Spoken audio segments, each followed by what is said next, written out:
ಈ ದೇಶದಲ್ಲಿ SC ST ಜನ ಇತರ ಸಮುದಾಯಗಳೊಂದಿಗೆ ಪ್ರಾತಿನಿಧ್ಯವನ್ನ ಸಮಾನವಾಗಿ ಹಂಚ್ಕೊಳ್ಳೋಣ ತಪ್ಪ.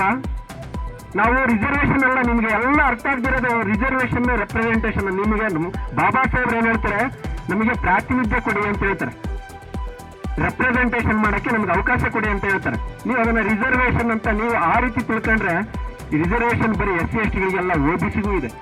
ಅದು ಎಲ್ಲಿ 98% ಖಾಸಗಿ ಕ್ಷೇತ್ರದಲ್ಲಿ ನಮಗೆ ರಿಸರ್ವೇಶನ್ ಇಲ್ಲ, ಬರೀ 2%. 2% ಅಲ್ಲಿ 50% ಅಂದ್ರೆ 1% ಅಲ್ಲಿ ರಿಸರ್ವೇಶನ್ ಸರ್ಕಾರಿ ಉದ್ಯೋಗದಲ್ಲಿ, ಶಿಕ್ಷಣದಲ್ಲಿ. ಫ್ರೀಡಂ ಪಾರ್ಕ್ ಅಲ್ಲಿ ಈ ಹಿಂದೆ ಯಾರ್ಯಾರು ಇವರ ನೇತೃತ್ವದಲ್ಲಿ ಹೋರಾಟ ನಡೆಸಿದ್ರು ಆ ಫಲಾನುಭವಿಗಳೆಲ್ಲ ಇಲ್ಲಿ ಹೆಚ್ಚಿನ ಸಂಖ್ಯೆಯಲ್ಲಿ ಮಹಿಳೆಯರು ಬಂದಿದ್ದಾರೆ. ಅವರೆಲ್ಲರಿಗೂ ನಾನು ಅಭಿನಂದನೆ ಹೇಳಿ, ಭಾಳ ಪ್ರಮುಖವಾಗಿ ಇವರು ಸುಮಾರು 9 ಅಂಶಗಳ ಬೇಡಿಕೆಗಳನ್ನು ಇಟ್ಟಿದ್ದಾರೆ. ಅದು ಕರಪತ್ರ ತಮಗೆಲ್ಲ ಕೈಯಲ್ಲಿದೆ, ಮನವಿ ಪತ್ರ ಇದೆ. 9 ಅಂಶಗಳ ಈ ಬೇಡಿಕೆಗಳನ್ನು ರಾಜ್ಯ ಸರ್ಕಾರ ಈಡೇರಿಸಬೇಕು. ಚಳ್ಳಕೆರೆ ತಾಲೂಕು ಹಾಗೆಯೇ ಬೇರೆ ಬೇರೆ ಚಿತ್ರದುರ್ಗ ಜಿಲ್ಲೆಯ ಅನೇಕ ಗ್ರಾಮಗಳ ಭೂಮಿ ವಿಷಯ, ದೌರ್ಜನ್ಯಗಳ ವಿಷಯ, ಇವೆಲ್ಲವನ್ನು ಕೂಡ ಕೈಗೆತ್ತಿಕೊಂಡು ಹೋರಾಟ ಮಾಡ್ತಾ ಇದ್ದಾರೆ. ಅದ್ರ ಜೊತೆಗೆ ವಸತಿ ಹಾಸ್ಟೆಲ್ಗಳಲ್ಲಿ, ಶಾಲೆಯಲ್ಲಿ, ವಸತಿ ಶಾಲೆಗಳಲ್ಲಿ, ರಾಜ್ಯ ರೆಸಿಡೆನ್ಷಿಯಲ್ ಸ್ಕೂಲ್ಸ್ ಏನು ನಡೀತಾ ಇದ್ದಾವೆ ಆ ವಸತಿ ಶಾಲೆಗಳಲ್ಲಿ ಕೆಲಸ ಮಾಡ್ತಾ ಇರ್ತಕ್ಕಂಥ ಅತಂತ್ರ ಬದುಕಿನ ಪ್ರಾಂಶುಪಾಲರು ಇರ್ಬೋದು, ಅಥವಾ ಉಪನ್ಯಾಸಕರು ಇರ್ಬೋದು, ಅಥವಾ ಬೇರೆ ಸ್ಟಾಫ್ ಇರ್ಬೋದು, ಇವರ ಬದುಕು ಬಹಳ ಕಠಿಣವಾಗಿದೆ. ರಾಜ್ಯ ಸರ್ಕಾರ ಬೇಕಾದ ರೀತಿಯಲ್ಲಿ ಖರ್ಚು ಮಾಡ್ತಾ ಇದೆ. ಆದರೆ ದಲಿತ ಸಂಘಟನೆಗಳ ಹೋರಾಟದಿಂದ ಈ ರಾಜ್ಯದಲ್ಲಿ ಪ್ರೊಫೆಸರ್ ಕೃಷ್ಣಪ್ಪ ಅವರ ನೇತೃತ್ವದಲ್ಲಿ ಆರಂಭ ಆದಂಥ ವಸತಿ ಶಾಲೆಗಳ ಅವ್ಯವಸ್ಥೆ ಭಾಳ ದೊಡ್ಡದಾಗಿದೆ. ಅದರಲ್ಲಿ ಕೆಲಸ ಮಾಡ್ತಾ ಇರ್ತಕ್ಕಂಥ ಏನು ಹಂಗಾಮಿ ಅಂತ ಹೇಳ್ಬೋದು, ಅವ್ರನ್ನ ಹೊರಗುತ್ತಿಗೆ ಅಂತ ಹೇಳ್ಬೋದು, ಅಥವಾ ಕಾಂಟ್ರಾಕ್ಟ್ ಲೇಬರ್ ರೀತಿಯಲ್ಲಿ ದುಡಿಸ್ಕೊಳ್ತಾ ಇರ್ಬೋದು.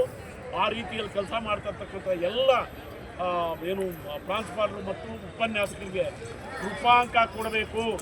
ಅವರ ಜ್ಯೇಷ್ಠತೆ, ಸೇವಾ ಜ್ಯೇಷ್ಠತೆಗೆ ಕೃಪಾಂಕ ಕೊಡಬೇಕು ಮತ್ತು ಕಾಯಂ ಮಾಡಬೇಕು ಅನ್ನೋ ಬೇಡಿಕೆ ಕೂಡ ರಾಜಗಿರಿ ಅವರು ಮುಂದಿಟ್ಟಿದ್ದಾರೆ.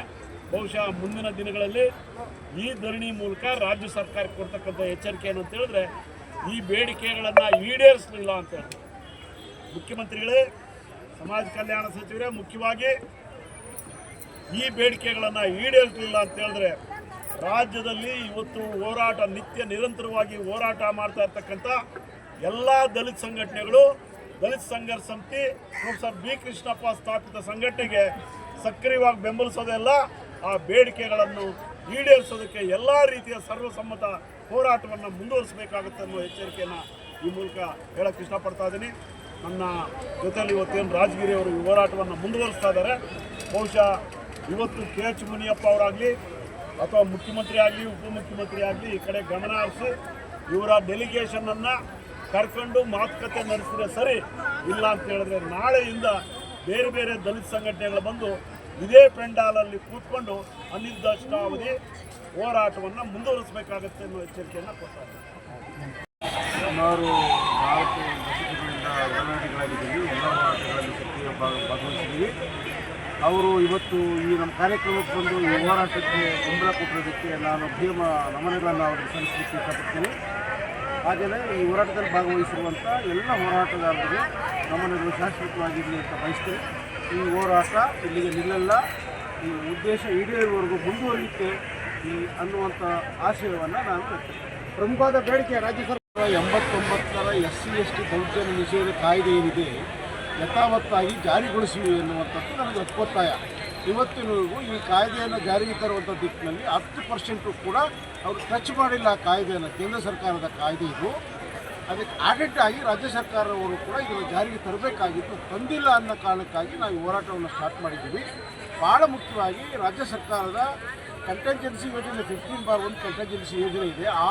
ಆ ಕಂಟೆಂಜೆನ್ಸಿ ಯೋಜನೆಯನ್ನು ಯಥಾವತ್ತಾಗಿ ಜಾರಿಗೆ ತಂದಿದ್ದೇ ಆದರೆ ಈ ಪರಾವಲಂಬಿ ಜೀವಿಗಳು, ಸಂತ್ರಸ್ತರು, ಅವರ ಕುಟುಂಬ ಸದಸ್ಯರು ಅವಲಂಬಿತರಿದ್ದಾರೆ, ಅವರಿಗೆಲ್ಲ ಸ್ವಾವಲಂಬಿ ಬದುಕುಗಳನ್ನು ಕಟ್ಕೊಳ್ಳಿಕ್ಕೆ ಸಾಧ್ಯವಾಗುತ್ತೆ. ಅದೊಂದೇ ಪರ್ಯಾಯ ಮಾರ್ಗ. ಆ ಕಾರಣಕ್ಕಾಗಿ ಆ ಸೆಕ್ಷನನ್ನು ಜಾರಿಗೊಳಿಸುವವರೆಗೂ ನಾವು ಹೋರಾಟವನ್ನು ಮುಂದುವರಿಸ್ತೀವಿ ಅಂತ ಈ ವೇದಿಕೆ ಮೂಲಕ ಹೇಳಕ್ಕೆ ಇಷ್ಟಪಡ್ತೀನಿ.